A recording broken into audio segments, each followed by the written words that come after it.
ሰላም ጤና ይስጥልን የቻናላችን ቤተሰቦች እንደምን አላችሁ? ዛሬ እጅግ ዘግናኝና ልብ የሚነካ የክህደትና የበቀልን ታሪክ ይዘንላችሁ መተናል። አንዲት ሴት ሌት ተቀን እየደከመች ሰርታ ባሏን ብታኖር ባሏ ግን ለገንዘብ ሲል ለሌላ ሰው አሳልፎ ቢሸጣት ምን የምታደርግ ይመስላችኋል? ይህ ታሪክ ስለ ምስኪኗ ጃስሚን፣ ስለ ስግብግቡ ባሏ ሜሲ፣ ስለ ባለ ሀብቱ ዜቪየር ይተርካል።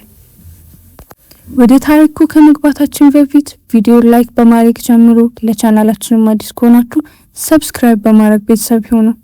አሁን ወደ ታሪኩ። አንዲት የማሳጅ ባለሙያ ሴት በየቤቱ የዞረች ማሳጅ በመስጠት ገንዘብ ስታገኝ ባሏ ግን ይህን ድርጊቷን ባይወደው ምን የሚፈጠር ይመስላችኋል? ነገሩ ተካሮ ባሏ ለሌላ ሰው ይሸጣታል። እሱ ግን ከሌላ ሴት ጋር ህይወቱን መዝናናት ይጀምራል። ነገር ግን ይቺ ማሳጅ ባለሙያ ስለ ባሏ ክህደት ስታውቅ በባሏና በአዲሱ ባለቤቷ ላይ ምን አይነት እርምጃ ትወስድ ይሆን? እስቲ አብረን እንወቅ። ታሪኩ የሚጀምረው በአንድ ትልቅ ከተማ ውስጥ ነው። በዛም ጃስሚን የምትባልና በየቤቱ እየዞረች ማሳጅ የምትሰጥ አንዲት ወጣት ትኖር ነበር። ዛሬም እንደ ሁልጊዜው ለአንድ ደንበኛ ማሳጅ በመስጠት ትጠመዳለች። ሰዎች በስራዋ ጥራት የተነሳ በጣም ስለሚወዷት በየቀኑ እንድትመጣላቸው ይደውሉላት ነበር። ማሳጅ በምታደርግበት ወቅት ጃስሚንና ደንበኛው አንዳንዴ በስሜት ዓለም ውስጥ ይጠፉ ነበር። በማግስቱም ጠዋት ጃስሚን ወደ ቤቷ ስትመለስ ባሏ ተቀምጦ አንድ ነገር ሲመለከት አገኘችው። የጃስሚን ባል ሜሲ ይባላል። እሱ በቪዲዮ ጨዋታዎችን ወይም ጌሚንግ ገንዘብ ማግኘት ስለሚፈልግ ቀኑን ሙሉ እቤት ውስጥ ጨዋታዎችን በመጫወት ያሳልፋል። ጃስሚን ስራውን አጠናቃ ወደ ቤት ገባች። ሜሲ ምንም አይነት ገቢ ስለሌለው እንደገባች ወዲያውኑ ለኪስ የሚሆን ጥቂት ገንዘብ ሰጠችው። ጃስሚን ለሜሲ ፍቅሯን ለመግለጽና ለመቀራረብ ብትሞክርም እሱ ግን ለሷ ደንታ አልነበረውም። ይልቁንስ በስልኩ ላይ አዲስ ያገኘውን ጨዋታ ያሳያት ጀመር። ጃስሚን በባህሪው እጅግ ሰልችታ ነበር። ሜሲም ይህን ያውቃል። ሜሲ ጃስሚንን ቤቱን ለማስተዳደር ስትል ለወንዶች ማሳጅ እንደምትሰጥ ቢያውቅም ነገሩ ከልቡ ማሳጅ ትሰጥ ነበር። የምትሰራውን ስራ ማንም እንዲያውቅባት ስላልፈለገች ብዙውን ጊዜ ስራውን የምታከናውነው አምሽቶ በሌሊት ነበረ። በዚህም ጊዜ ዜቪየር የተባለ ባለጸጋ ወደሚኖርበት ትልቅ መኖሪያ ቤት ደረሰች። ዜቪየር ብቻውን ነበር የሚኖረው። ጃስሚን ደረጃውን ወጥታ ወደ ክፍሉ ገባች። የማሳጅ እቃዎቿን ጠረጴዛ ላይ ስታስቀምጥ ሳይታሰባት መሬት ላይ ወደቁባት። እቃዎቿንም ለማሳጅ ስታጎነብስ ዜቪየር መጥቶ በፍጥነት ወደ ሌላ ክፍል መራት። ከዚያም ጃስሚን ማሳጅ መስጠት ጀመረች። ማሳጅ እየተደረገለት እያለ ዜቪየር ስለ ህይወቷ ጠይቃት። እሷ ባለትዳር መሆኗንና ነገር ግን የማይረባ ባሏ ምንም ስለማይሰራ ቤቱን ለመደገፍ በዚህ መንገድ ገንዘብ ለማግኘት እንደተገደደች ነገረችው። ይህ በእንዲህ እንዳለ የጃስሚን ባል በዚያኑ ምሽት ጥቂት ጓደኞቹን ወደ ቤት ጋብዞ ነበር። አንደኛው ጓደኛው ሊና ስትሆን ሌላኛው ደግሞ ወንግ ይባላል። ሶስቱም አብረው ትምህርት ቤት የተማሩና ከልጅነታቸው ጀምሮ የሚተዋወቁ ነበሩ። ሜሲና ኒና በጣም ይቀራረቡ ስለነበር እድሉን ባገኙ ቁጥር ወደ ሐይቅ ሄደው አብረው ይዋኙ ነበር። ዛሬ ምሽትም ሜሲ ይህንኑ ፍላጎት ነበረው። ወንግን በገንዘብ ወደ ሱቅ ላከውና እሱ ከኒና ጋር ለመዝናናት እቤት ቀረ። በሌላኛው የከተማ ክፍል ጃስሚን ስራዋን አጠናቃ ጥሩ ገንዘብ አግኝታ ነበር። ወደ ሌላኛው ደንበኛ ለመሄድ ላይ ነበረች። ጃስሚን የፖሊስ ትኩረት ላለመሳብ አብዛኛውን ጊዜ ሌሊቱን ሙሉ ትሰራለች። ሌሊቱን ሙሉ ሰርታ ወደ ቤቷ ስትመለስ ፀሐይ ወጥታ ነበር። ጃስሚንና ሜሲ የሚኖሩት ዝቅተኛ በሆነ ሰፈር ውስጥ ነበር። ጃስሚን ወደ ቤቷ እንደገባች ኒና ከሜሲ ጋር ተቀራርባ ተቀምጣ አየቻት። በቅናት እሳት ልቧ ነደደ። በፍጥነትም ሁለቱንም የሜሲ ጓደኞች ቀስቅሳ በመቆጣት ከቤት አባረረቻቸው። ሜሲ በጃስሚን ድርጊት ፈጽሞ አልተደሰተም። ጓደኞቹን እንደሰደበቻቸው ተሰሙ። ጃስሚን ግን ከእንደዚህ አይነት የማይረቡ ጓደኞች መራቅ እንዳለበት ለማስረዳት ሞከረች። ይህን ሲሰማ ሜሲ በንዴት ገነፈለ።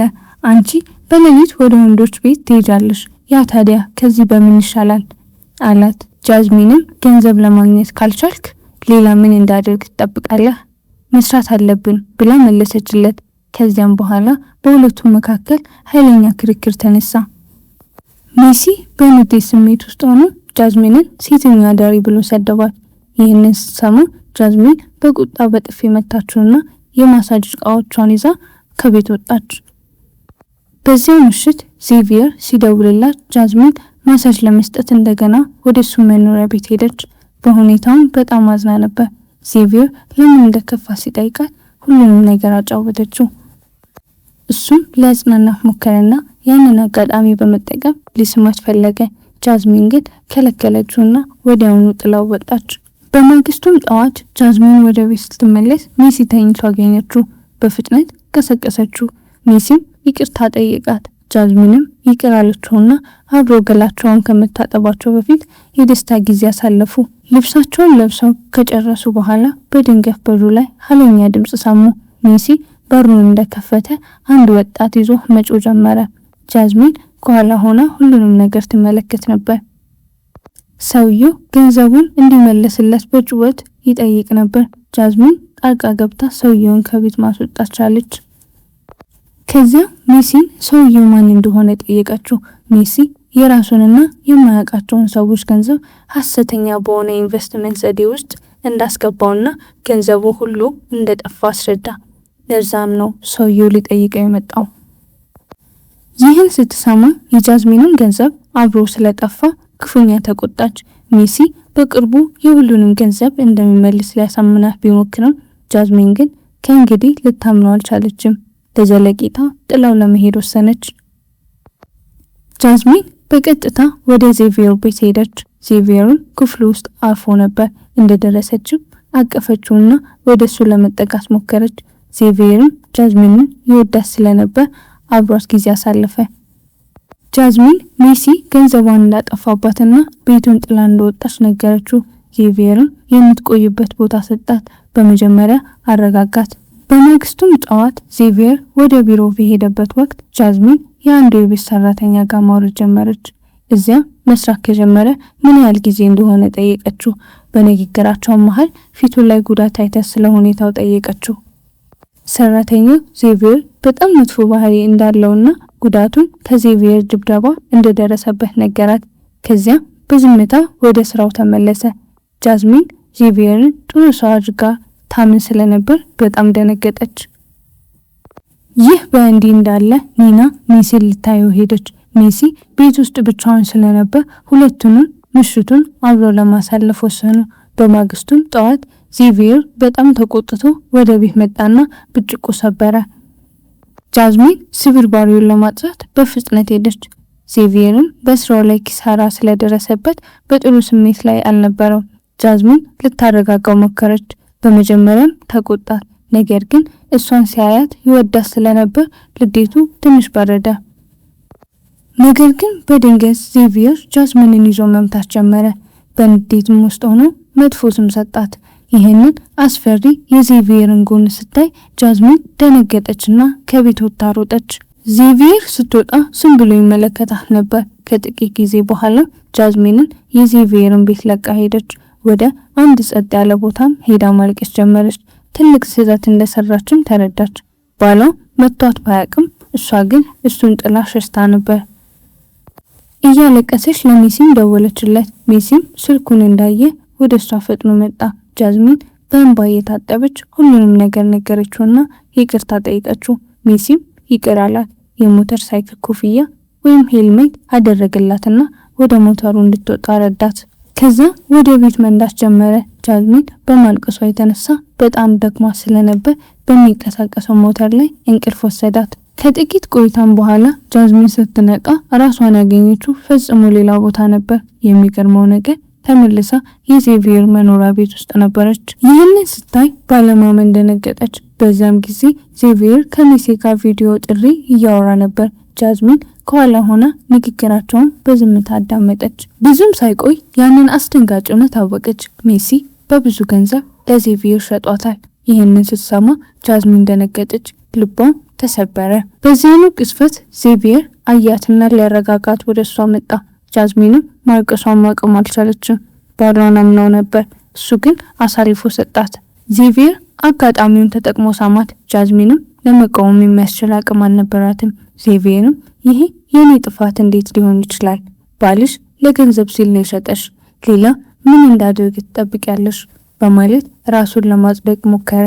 በዛን ጊዜ ጃዝሚን በዙሪያዋ ያሉት ሁሉ አታላዮች መሆናቸውን ተረዳች። ይህን በእንዲህ እንዳለ ሜሲ አሁን ብዙ ገንዘብ አግኝቶ እየተዝናና ነበር። ከጥቂት ቀናት በኋላ ጃዝሚን ስትጋብዘው ሜሲ ከኒና ጋር ወደ ዜቪየር ቤት መጣ። ጃዝሚን ለሁለቱም ምግብ አዘጋጅታ ነበር።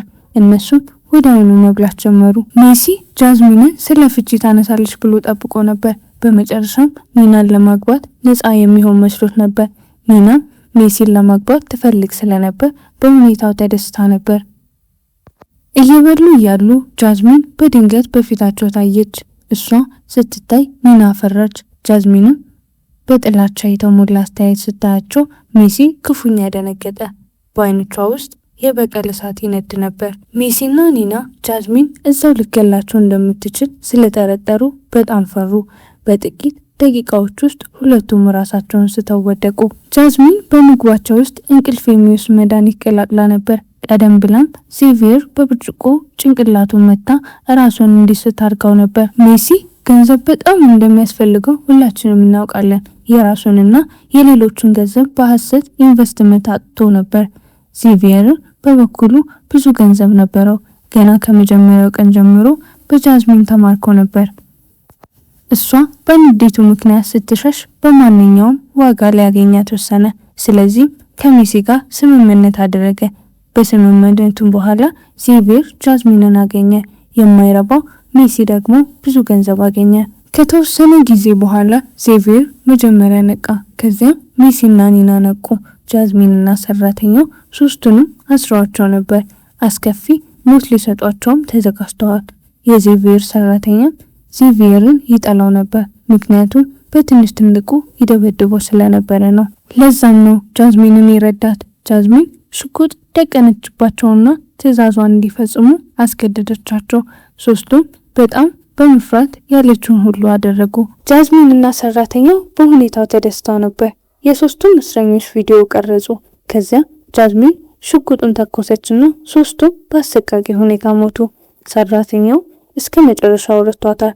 ሁሉም ነገር ካበቃ በኋላ ጃዝሚን የዜቪየርንና የሜሲን ገንዘብ ይዛ ወጣች። የዚህ ታሪክ ፍጻሜ ይህ ነው። ስለተከታተላችሁኝ በጣም አመሰግናለሁ። ቪዲዮውን ከወደዱት ቻናሉን ላይክ በማድረግና ሰብስክራይብ በማድረግ ቤተሰብ ይሁኑ። በሌላ ቪዲዮ እንገናኛለን።